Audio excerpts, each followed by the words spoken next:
Does no other profession occur to you which a young man of your figure and address could take up easily and see the world to advantage in?" asked the manager. "No," said Nicholas. "Why, then I'll tell you one," said Mr. Crummles, raising his voice and throwing his pipe into the fire. "The stage!" "The stage!" cried Nicholas, in a voice almost as loud. "The theatrical profession," said Mr. Crummles. "I am in the theatrical profession myself. My wife is in the theatrical profession. My children are in the theatrical profession. I had a dog that lived and died in it from a puppy, and my chase pony goes on in Timor the Tartar. I'll bring you out, and your friend too. Say the word. I want a novelty." "I don't know anything about it," said Nicholas, whose breath had been almost taken away by this sudden proposal. "I never acted a part in my life, except at school. There's genteel comedy in your walk and manner, juvenile tragedy in your eye, and touch-and-go farce in your laugh. You'll do as well as if you had thought of nothing but the lamps from your birth onwards." Nicholas thought of the small amount of small change that would remain in his pocket after paying his tavern bill, and hesitated. "You can be useful to us in 100 ways. Think of the capital bills a man of your education could write for the shop windows." "Well, I think I could manage that department."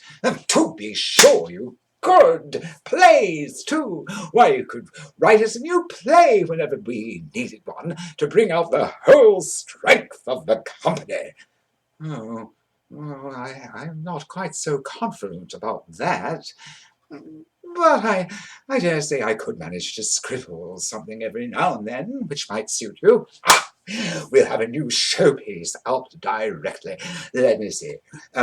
New and splendid scenery. You must manage to introduce a real pump and 2 washing tubs into the piece," said Nicholas. "Yes, I bought them cheap at a sale the other day, and they'll come in admirably. Well, that's the London plan. They look up some dresses and properties and have a piece written to fit 'em. Most of the London theatres keep an author for the purpose." "Indeed," said Nicholas. "Oh, yes," said Mr. Crummles, "a common thing. It'll look very well in the bills in separate lines. Real pump, splendid tubs, great attraction. You don't happen to be anything of an artist, do you?" "That is not one of my accomplishments," said Nicholas. "Ah, well, then it can't be helped. If you had been, we might have had a large woodcut of the last scene, showing the whole depth of the stage, with the pump and the tubs in the middle. But, however, if you're not, it can't be helped." "Well, what should I get for this?" asked Nicholas.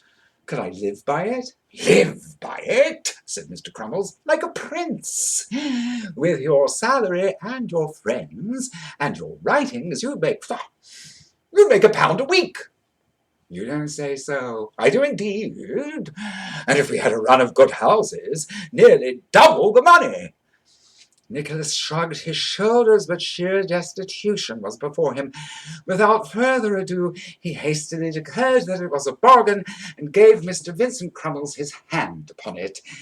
As Mr. Crummles had a strange 4-legged animal in the inn stables that he called a pony, and as he also possessed a vehicle of unknown design, Nicholas proceeded on his journey in greater ease than he had expected, himself and the manager occupying the front seat, and the Master Crummleses and Smike being packed in behind. "He's a good pony at bottom," said Mr. Crummles. "Well, he might have been at bottom, but he certainly was not on top, seeing that his coat was of the roughest and most ill-favoured kind. So Nicholas merely said that he shouldn't wonder if it was.